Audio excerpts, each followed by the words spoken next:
璃制品在我们的日常生活当中比比皆是，大到车窗，小到触控屏、保护盖板。但就是这看似普通的玻璃中，却可能蕴含着世界顶尖技术。作为我市第二批引进的高层次优秀人才，丁元杰正是站到了这玻璃制造技术的最前沿。今天的领军人物系列报道，我们就一起走进丁元杰。在颗粒式材料有限公司的展厅里，我们看到了即将于今年4月份上市的抗菌高铝玻璃。这是丁元杰和他的技术团队刚刚研发出的最新产品，已经在全国范围内率先申请了专利技术。是目前国内大概高铝玻璃里面能做到最薄的一种玻璃直接拉出来的玻璃就0.4毫米。我们把2种具有抗菌功能的金属离子植入到表面，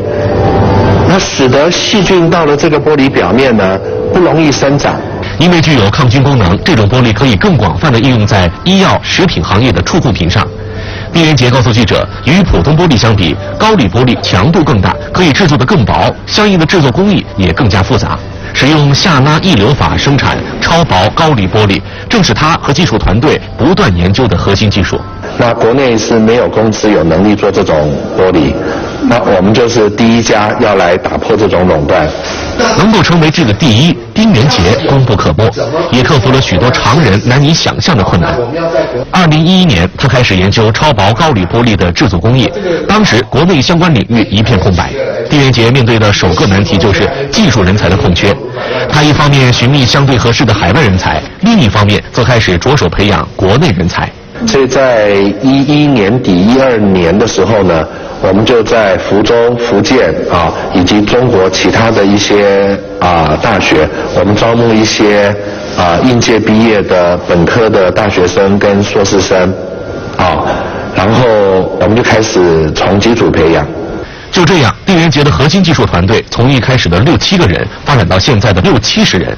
当然，研发之初困难不止如此，当时他们连生产线所需要的材料都找不到。这个溢流砖它是一个1400度 C 以上耐高温的一个特殊的耐火材料，这个材料要到哪里去找？那国外可能有1、2家他能做，但是他限制出口，他不卖给你